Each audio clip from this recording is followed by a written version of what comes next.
Your next chapter is Journey to the End of the Earth, and this chapter is full of RTCs. हालांकि ये आरटीसीज मैंने short की forms में, short questions की forms में आपको पहले भी दिए हुए हैं, but yes finally one time being a teacher मेरा भी मन है मैं एक बार और करा दूं ताकि आपको बेनिफिट हो, आपके लिए ये आरटीसीज आपके किसी काम आए, आप लोग अच्छे से कर पाए, रिवाइज ही हो जाए. लाइक पहला, it is like walking into a giant ping pong ball. So walking at Antarctica is compared to walking in a giant ping pong ball, because inside a ball if you are walking, you are going anywhere, you will only be seeing the ball around you. Similarly in Antarctica, you go to any part of Antarctica, you will only see the white ice and blue sky. You will lose all earthly sense of perspective over there. You cannot find anything else to see. No human markers, no billboard, no buildings, no vehicles, no colors. So that's why it is compared to walking into a giant ping pong ball.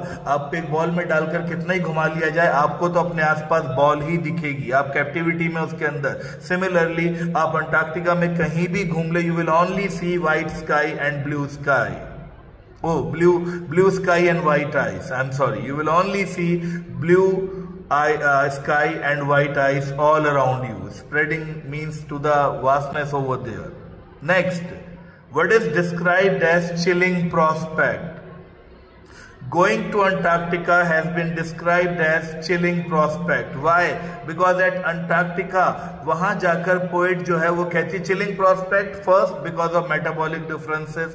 Yes, metabolism तो disturb हुआ ही हुआ.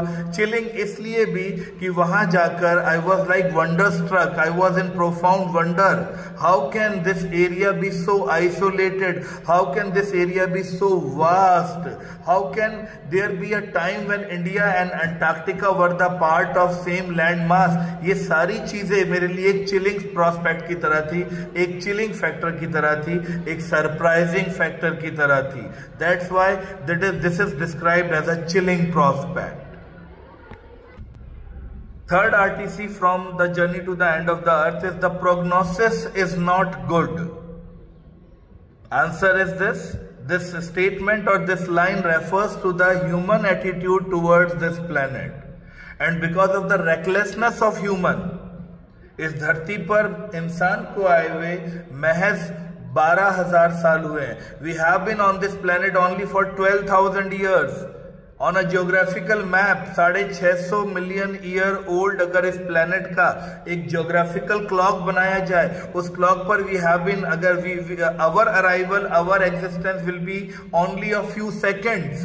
कुछ ही seconds को हुए हमें अर्थ पर आए हुए, और इन छोटे से टाइम पे we have created quite a ruckus on this planet. We have created quite a commotion on this planet. So definitely because of all these reckless activities, the future, the prognosis, the consequences, the future prospects are not good. The threat of global warming is real. The way we are creating ruckus on this planet, the day is not far away when like mammoth, like the woolly rhinos, we will also go away from this planet. हम भी एक दिन इस planet से extinct हो जाएंगे. So the prognosis is not good. Antarctica is relatively pristine. Yes, Antarctica is still pristine. No human marker, no billboard, no human colony, no vehicles, no building. Even in its ice core, आज भी उसके ice core को खोदोगे, you will get 50, 100 years old or 50 million year olds. I'm sorry, 50 million year old carbon records. उसके नीचे आज भी आपको carbon के रिकॉर्ड्स मिलेंगे. इसी से रिलेटेड अगला आरटीसी आ जाता है. If you want to study earth's past, present and future, Antarctica is the place to go. Undoubtedly Antarctica जाओगे तो अर्थ का पास्ट पता चलेगा. उसके आइस कोर में आज भी 50 मिलियन ईयर ओल्ड कार्बन के रिकॉर्ड्स पड़े हैं, which can tell about everything and anything and everything about the past of the planet. If you talk about the present, Antarctica जाओ, वहां की आइस शीट को मेल्ट होते हुए देखो, आइस के बड़े बड़े पहाड़ों को टूटकर बर्फ को गिरते हुए देखो, रिसीडिंग आइस लाइन को देखो, आपको समझ आ जाएगा कि हम क्या कर रहे हैं प्रेजेंट में अर्थ पर, which is creating a lot of impact on Antarctica. Future की बात करें, अंटार्कटिका पर ही हमारा फ्यूचर डिपेंड करता है. अंटार्कटिका में फाइटोप्लैंक्टन मिलता है, अगर वो डिस्ट्रॉय कर दिए हमने, बिकॉज ओजोन लेयर में डिफरेंस होने की वजह से, डिस्टर्बेंस होने की वजह से फाइटोप्लैंक्टन डिस्ट्रॉय हो रहे हैं, अगर वो डिस्ट्रॉय हो गए तो हमारा एग्जिस्टेंस एट स्टेक है. कार्बन और ऑक्सीजन का बैलेंस फाइटोप्लैंक्टन ने मेंटेन किया हुआ है. पूरे सदर्न सी कॉन्टिनेंट का फूड चेन को फाइटोप्लैंक्टन ने मेंटेन किया हुआ है. सब बर्बाद हो जाएगा. So if you want to study Earth past, present and future, Antarctica is a crucial place to go. Little changes in the environment can have big repercussions. Same एक और RTC, take care of the small things, big things will fall into place. Again same example of phytoplankton. छोटे से changes बड़े बड़े consequences create कर सकता है. छोटा सा माइक्रोस्कोपिक फाइटोप्लैंक्टन अगर डिस्टर्ब हो जाए, पूरा प्लेनेट का एग्जिस्टेंस एट स्टेक आ जाएगा, पूरा प्लेनेट का एग्जिस्टेंस स्टेक पर आ जाएगा. तो take care of the small things, छोटी चीजें मेंटेन कर लो, big things will fall into place. And last RTC from the journey to the end of the earth से, और ये बार बार आता है, गुगली है, बच्चों से हैंडल नहीं होता. My Antarctic experience was full of such epiphanies. इसमें जिस बच्चे को एपिफनी वर्ड का मीनिंग पता है वो इसे कर लेगा. एपिफनी मतलब ब्यूटीफुल मेमोरी. मेरा अंटार्कटिका का एक्सपीरियंस ऐसी ही ब्यूटीफुल मेमोरीज से भरा हुआ है.